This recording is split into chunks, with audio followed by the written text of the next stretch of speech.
So, Mncedisi, thank you very much for making time to share your insights into the future of leadership. But before we go into the future, can you tell us a little bit about your own background?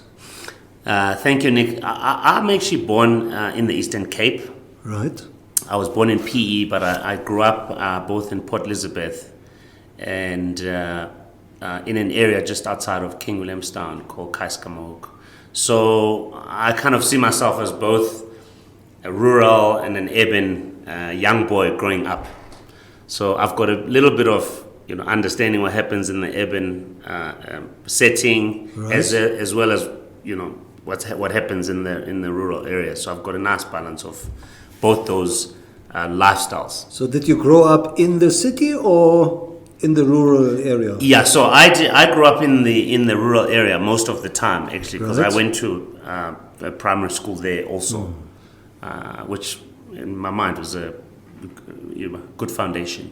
And what was your dream career when you grew up? My dream career, Nick, is I wanted to be a lawyer. Actually, I wanted to be a labor lawyer. Right. And really what inspired this was, my father used to work for the Port Elizabeth municipality as an artisan. And I, as a young man, I got to observe just watching how he grew up.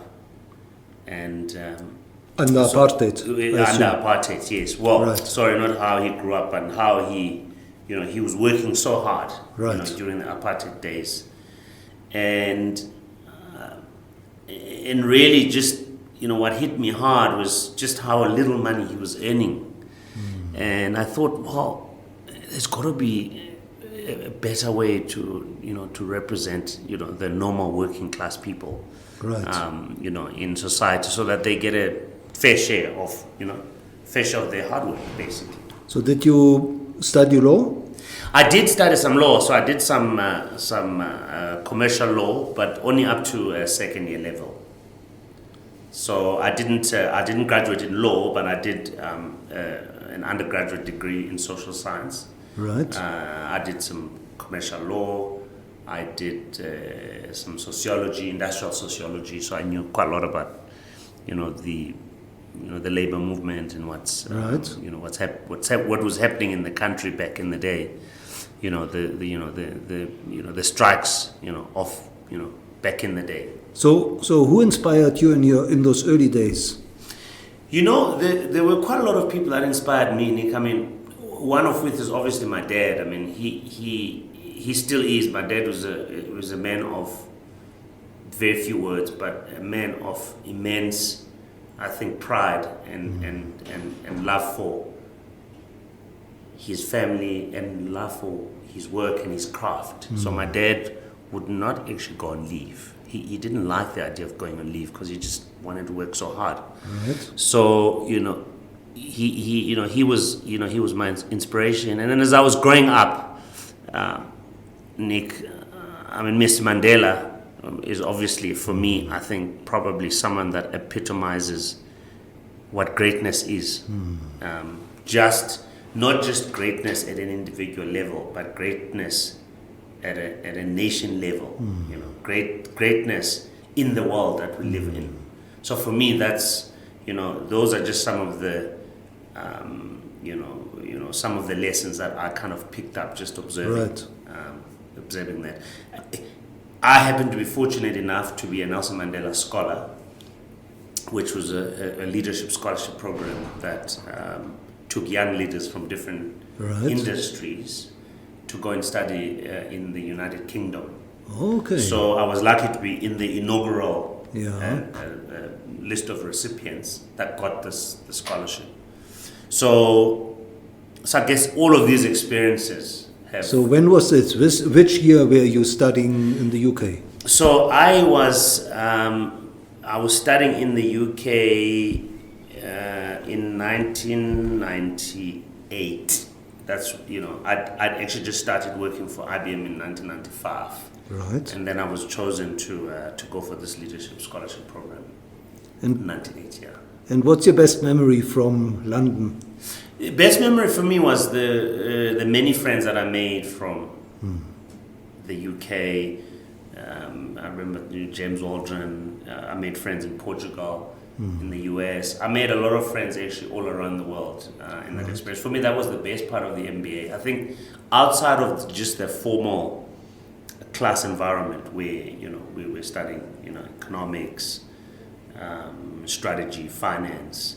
For me, the best experience was just living with these people and kind of getting their own views and experiences of, you know, how they do things in their own countries. Right. It's great exposure. So you started your career at IBM?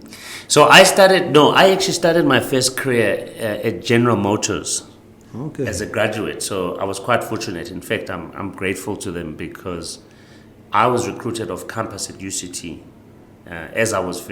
just as I finished my undergraduate degree.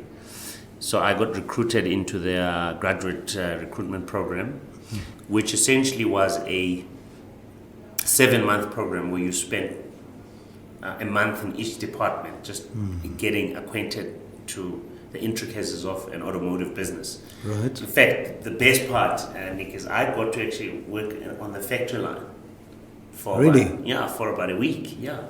On which make? It was back then. It was the Opel Kadett. Okay. It was the Opel Kadett model car. I can't remember the derivative of the car, but you know, just to kind of see how people work and really get exposed to, you know, what happens in the factory line. And obviously back then, you know, most of the stuff was quite manual. But so that's why I started my career, actually. So how did you go from automotive into IT? You know, growing up, Nick, I was always a young, curious young chap, and I still am. Curiosity is a big part of my life. I'm very curious about life in general. I consider myself someone who is an explorer, so I'm constantly exploring ways and things to do. So it so happens that I met this friend of mine who used to work for Mnet. He had kind of known someone who used to recruit for the tech industry and specifically for IBM. And so this lady convinced me and said, listen, you must join IBM, give me your CV. And I said, well, I don't know enough about technology. I mean, I just did a bit of computer science at university, but that's it. Right. And it was like level 101. And she said, no, they'll train you. They're looking for young people. They're not looking, you know, they're not looking for anything fancy. So anyway, I gave it a shot, and really that's when I started my technology career back in 1995. At IBM? At IBM South Africa, Right. 90 Grayston Drive, yes. So then you went to London, and then when you came back? Then when I finished with, so I did undergraduate with IBM. Then I went 3 years, just towards the end of the third year. So I went to the UK to study an MBA. It was a full-time program. When I came back, the plan was to come back and join IBM. But when I finished, IBM didn't really have a role open at the time, so I was exploring coming to South Africa or maybe working in the UK office. But Microsoft, through the MBA recruitment program, were quite quick, and they pounced on me and they said, "Listen, you can come join, Microsoft in the UK." So I mean, it looked quite interesting. They were, compensating in both salary and stock, stock options, which was quite exciting at the time. So I decided to take the Microsoft opportunity, and I'm very pleased I did. So that was in '99 when I finished, October '99 when I finished my MBA. Right. And I was going to work in the UK, but then I had a girlfriend back in South Africa, so I came home for holidays and I met the local office, and they said, no, man, forget about the UK.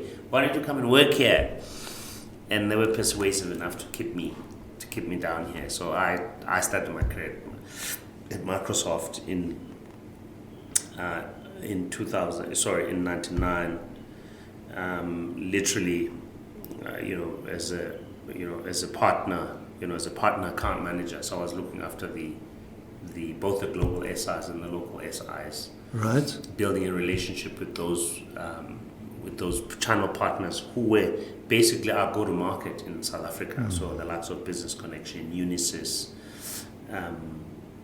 I'm just thinking of some of the names now, Nick. But Right. those are the companies that I used to look after. So very exciting. That's how I got into the tech space. Actually. Right. And then from Microsoft, you came to. Did you go straight to Data? So no. When I finished at Microsoft, I was there 1999 all the way until 2003. And this one is very interesting, Nick. So at the time now I was the channel sales manager, and I was looking after all the volume resellers of Microsoft, reselling the volume licensing products. Right. Into the market, especially in the large enterprise space. And at the time, I knew the owners of one of these resellers, Yeah. and he Paul approached me and said, "Listen, you're doing fine at Microsoft. I'm sure you'll do well, and I mean, looks like your career is on a. But listen, I've got an interesting proposition for you. Right. I've got this business. It's not very big, but we really want to build a strategy around growing our Microsoft business. Would you be interested in coming to join the business in exchange for equity?" Right. And again, me being curious, I thought, well, this is very interesting. I get to have a hand in building my own business.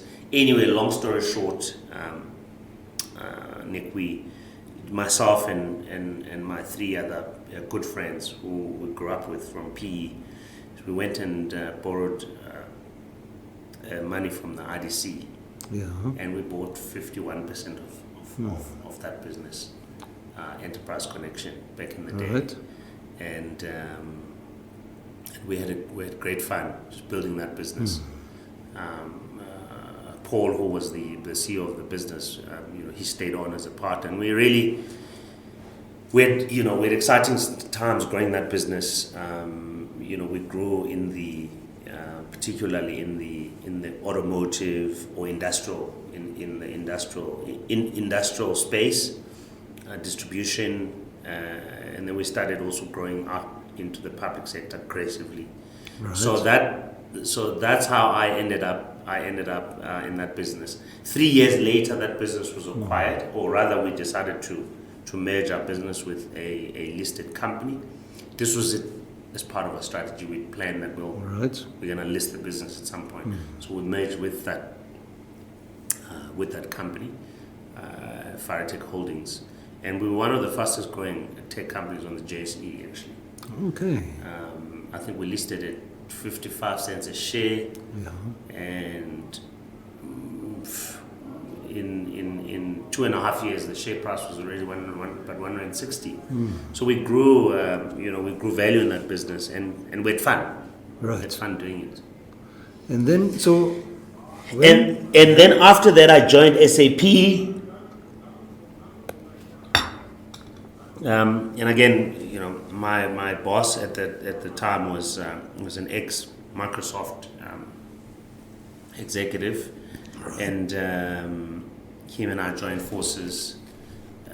SAP had a very interesting proposition as a Pan-African. They were building a sub-Sahara business, all the way from here to Nigeria, the SADC region, and I joined as the chief marketing officer. Or marketing director, essentially, from for all the way from here to Nigeria. So that was my first entry and exposure into the rest of the continent. So I got to work in geographies like Kenya, Nigeria.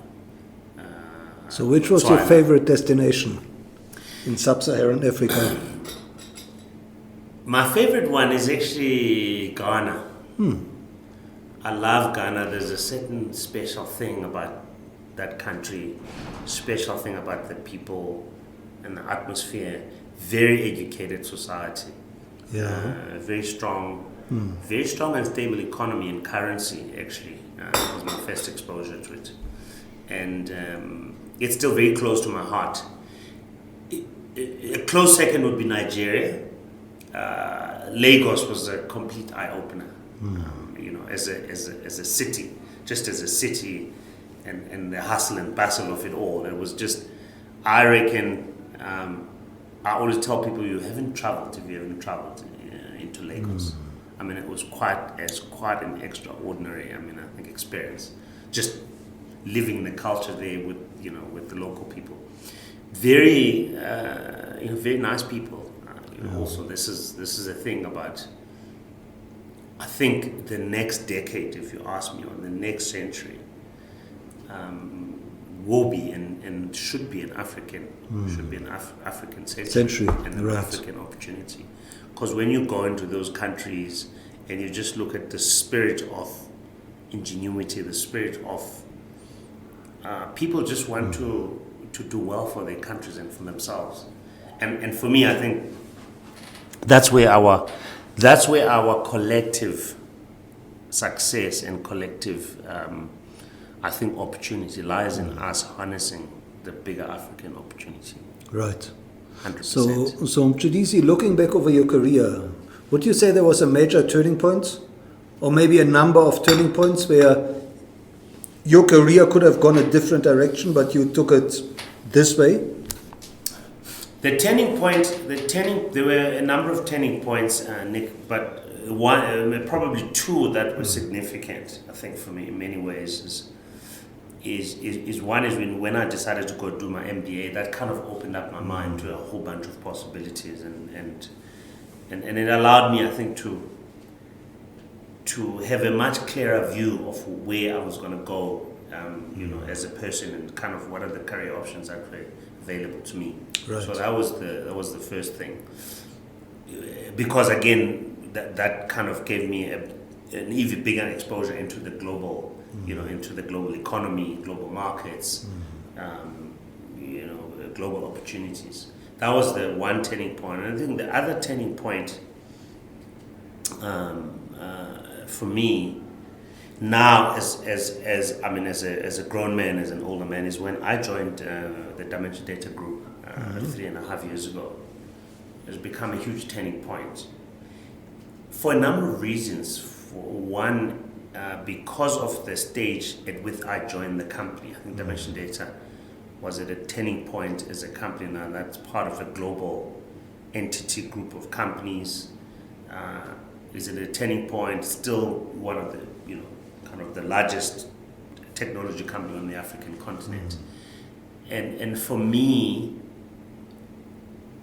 Dimension Data also gave me my very first exposure into the telco space, which is where internet solutions play.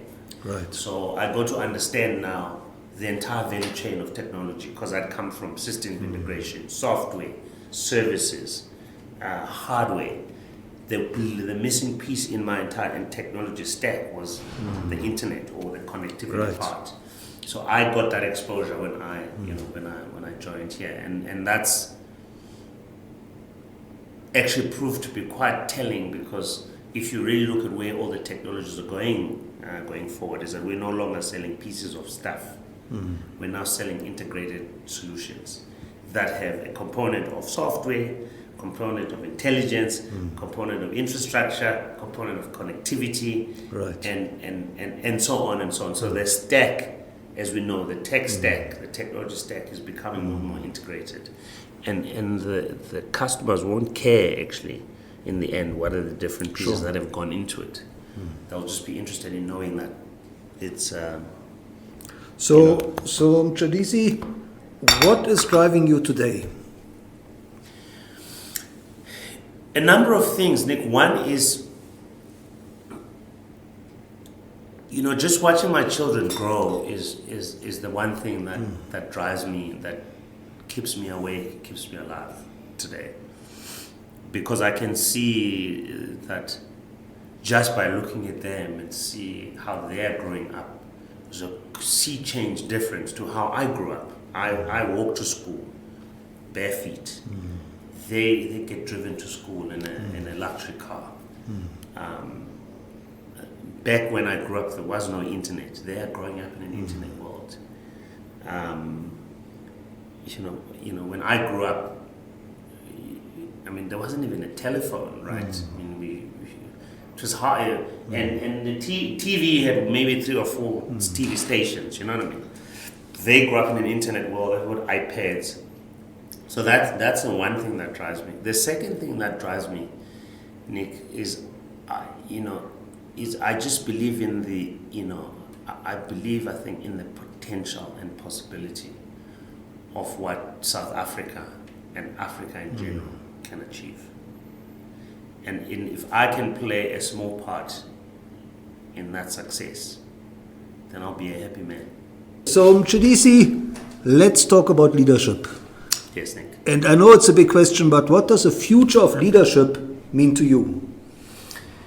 For me, Nick, the future of leadership for me means a few things. I think leadership, just as an area, is obviously become a lot more complex than it used to be back in the day, where everything was clear. One person kind of knew everything. You directed people, you told people what to do. So going forward, the future of leadership will be about inspiration. So you're gonna have to have deep, knowledge, understanding, appreciation of how you can inspire you can inspire people into a idea or a destination or a capability that you would expect of them. Right. So that would be the first thing. The second thing for me, Nick, about leadership is that there will be a need to redefine, I think, the way leaders conduct themselves, not just in the workplace, but in their communities, because a whole bunch of children or people in general in society are looking into leaders wherever they may be found to start leading by example. In South Africa, we've been found wanting on many fronts in that respect, where, from a leadership perspective, we'll say one thing, but actually we do something else. So that's going to be super critical. So that component for me of, kind of being authentic and steeped into a value system of some sort is going to be absolutely critical. The third element in my mind in terms of the future of leadership is technology is going to be at the center of it all. Because with technology, first of all, you're going to be able to reach more people. With technology, you can use very creative and very fresh ways, I think, to appeal to people and to connect with people, right, at different levels. And with technology also, there's a lot that can be achieved, So the one component, the other component, Nick, and I won't go into all of them. I think the other component, which is the one we'll go into a bit later on in detail, is that the future of leadership will require all of us, leaders in particular, to take on bigger, more life-changing and more game-changing challenges. No more running around trying to solve small problems. We're going to have to try and solve big problems. Right. That have an influence that is far-reaching than, I think, your immediate geography. You're going to have take on challenges that are global in nature, very complex, very far-reaching, right, touch across very many spheres of life. So for me, that's going to be that's what future leadership is going to be about. Now, Mncedisi, looking back over your own leadership journey, would you say there's one key quality that really helped you to succeed and keep succeeding, and that should be informative for building future leaders? for me, Nick, that one component which I cherish, a lot, is that I always say that, my leadership style is that of trying to make sure that I'm not just leading for the sake of leading for myself, but I take a lot of insight, I take a lot of feedback just from people around me, whether it's people at my level or people further down, further down the level.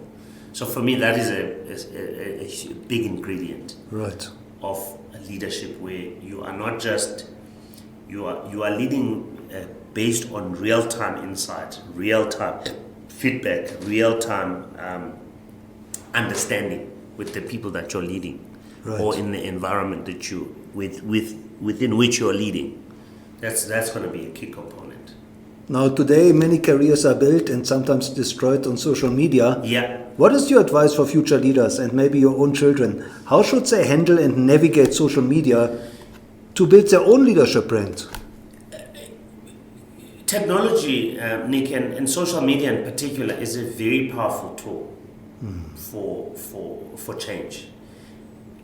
Except, as you say, in many instances, it's either been abused or used incorrectly. I think the first thing people need to understand is that when you are on social media, that's a histogram that you're building there. You're building a histogram. People don't. You're building a footprint, or you're building a storyline, or you're building your own library, a library of who you are or what your life is about, and what are the things that you like, people you associate with, mistakes that you make, the way that you look, some of the things that you say now cannot be forgotten. People can always refer back to something you said 20 years ago. Right. It's there as a footprint. So as long as people have a clear understanding and appreciation for that, and I think otherwise social media is a great tool, but I would always say people need to understand deeply. You're building a histogram. That data is now available to everyone. Right. And naturally, I think the area that will develop is what are the legal implications of some of the things that you do or some of you say on social media. Clearly. Now, what would you say to future leaders? What kind of pitfalls or challenges should they expect in their career, and what should they be guarding against and maybe looking out for when sort of safeguarding their own career? Nick, for me, I think the single biggest thing is that leaders will be constantly, especially now, because now you can be seen anywhere by everyone, is that authenticity is absolutely critical. A big foundation with which you build and you launch from. So again, authenticity in that way, Nick, I don't mean in the authenticity in a very frivolous way. I mean authentic in the sense that most things that you are saying must be fact-based. Right. Authentic in the sense that you are well read and you understand the subject matter with which you are, you are engaging.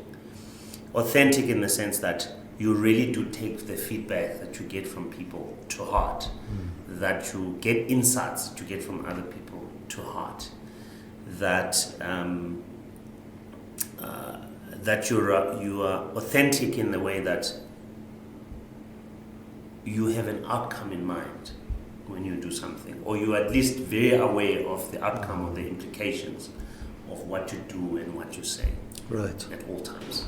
Now, Mncedisi, if you were to put together a curriculum for future leaders, what are the new skills that you would like to factor in? Nick, the first, if I can just name a few, the first one would be you have to understand technology. The future is tech, no matter where you are, and technology cannot be escaped. It doesn't matter whether you're a leader of the church, or whether you're a leader in business, or whether you're a leader of an NGO, it won't matter. Technology is going to be a big factor. So take some time and understand technology and understand the technological shifts that we encounter. That would be the first thing. The second thing that I would say future leaders need to have in their curriculum, Nick, is that try and make sure that your understanding generally of subject matters are just not limited to your own sphere. So if you work in banking, you can't just have understanding of banking. So for example, I'm in technology, but I read a lot about history. I read a lot on history, and I quite enjoy autobiographies, as well. And I was reading the Covenant, which is a book about the life of President Kennedy, and just what are some of the things that he did. So for me, I think a broader understanding than just your own industry or your own area of expertise is going to be absolutely critical. So in other words, don't be a myopic kind of leader. Don't be limited to just one subject matter. Right. Thirdly, Nick, I would say that spend some time understanding the real challenges that are facing society. So take some time to go and truly understand what, whether that's a walk out of your office, go to a community you haven't been before, go socialize with people that are not in your own strata, or go socialize across cultures. Try and understand, move yourself outside of your, what I would call the normal. So go out there and seek. And I suppose, Nick, that was probably the, I'm expressing the part of me here. Yeah. You need to be a curious leader. You've got to go out there and seek. Right. Seek to understand, gather, know, see. So in other words, you've got to see the stuff. There's one thing about reading about it, but go see. Right. So that's going to be quite key. I spoke about the authenticity part, Nick. I mean that's an absolute foundation for me. And lastly, as I said, is leading by example. You've got to lead by example. Now, Mncedisi, as a mentor to future leaders, can you maybe share a success story or two where you mentored somebody formally or informally, and that person took your advice to heart and made an impact? Yes. So, Nick, there are one or two stories, but there's a story that is always stayed close to my heart, and this gentleman, we keep in touch, and even though we might not always meet physically, but we still talk. This young guy, and I was a junior manager at the time, and he had a dream of starting a catering business, and he had come to approach me for business, essentially to say, Mr. Mayekiso, can I come and cater, at your work, when you do events. And anyway, I took some time and said, tell me more about your business and your vision and your plan and what you're trying to do. And he kind of spoke to me about, what he wanted to do. He wanted to build a catering business, particularly focusing on big events. He was quite interested in special culinaries, both African and European, culinary styles. And the more I read about this guy, and I got to understand, but the one thing I noticed, he was traveling with a big file. And every time when he was talking to me, he was looking for a piece of document and he just couldn't find it. I then, offered to kind of give him advice on an ongoing basis about his business, when he should invoice customers, and I talk about the fact that he needs to invoice people. He needs to be paid before he undertakes the costs of an event, and talked about planning, and secondly, I talked about just keeping a record of everything that he does. But he had a challenge. He couldn't afford a laptop. Right. So I gave him my laptop. I had a second laptop that I gave to him. And up to this day, he would occasionally send me a message and say, say thank you so much because you gave me a foundation. I also just taught him how to create an invoice from online. Right. And that's really how he's now running a very successful catering business. Okay. I help him create an email address, things like that. So that story is it's close to my heart. So More importantly, because it was not in my industry, it was in a completely different industry. So is it fair to say many times we do underestimate challenges and obstacles for new entrepreneurs? Absolutely, Nick. It's the small things. We underestimate the impact of helping someone with the small things. That can be life-changing or game-changing for them, into the future. Right. Now, Mncedisi, are there any role models of leadership, maybe in your community or in the world at large, that you would recommend future leaders should study and learn from? Nick, there are quite a few, and I mean, I spoke about the story of Mr. Mandela and some of the things that he's achieved, and Right. I think that footprint that he's left us with is one that one should continue to study. Whether you're studying his speeches, I kind of look at some of the speeches that he's written. I looked at junctures in his life where he had many challenges, both some of them quite personal, and how he dealt with them, in the open. So that would be one. I am also a big admirer of some of the global executives of very large companies like Jeff Bezos, with Amazon and what he has created at the back of an idea, the power of an idea. So I study a lot of how those leaders started out and really what made them, even under very I would say tough circumstances, to stick to your idea. How did they had this conviction and belief that their idea will succeed? So I spend a lot of time just understanding that, because again, as leaders, if you believe in something, you get challenged along the way, and you can get swayed off track if you don't have conviction and succinct belief in your idea. Right. Now, Mncedisi, how can our listeners get hold of you, and where should they follow you? So, Nick, in terms of following me, is I haven't actually created a platform just yet, but that's a plan into the new year. Is I will be creating a blog or some sort of online presence where people can follow me. But one of the first areas people can look me up is on LinkedIn. Right. I think it's an opportunity just to follow my career, understand. I also get quite involved in some of the public platforms on Brainstorm magazine, so I normally just give some commentary there. But into the new year, I plan to create a specific portal just around leadership, my thoughts.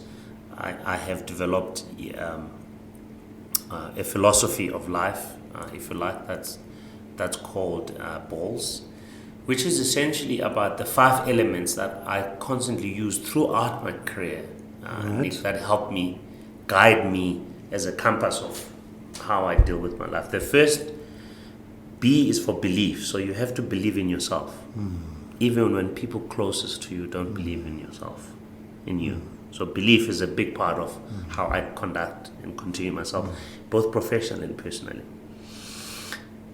I've also, the A in the balls is all about access. Nick, sometimes if you don't have access to the right information, the right people, the right insight, the right connections, the right place, right time, you're going to struggle.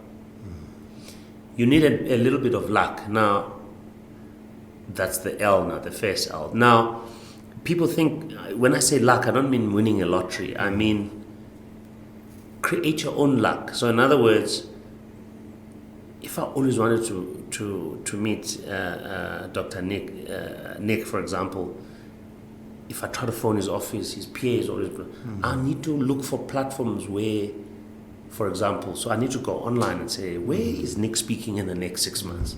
Go to that conference and I get to meet you there. Right. Right? Yeah. The other L is about loot. So money is not everything, but money is the only thing sometimes that can stop you from doing the things you want to do. And often you don't need a lot of money. For example, I mean, if you have a great story to tell, but you don't have taxi money to go to, to the meeting. Right. You can't tell your story. The last part, Nick, of my Ball's philosophy is all about, the last part is strategy. You need to have some sort of strategy of life.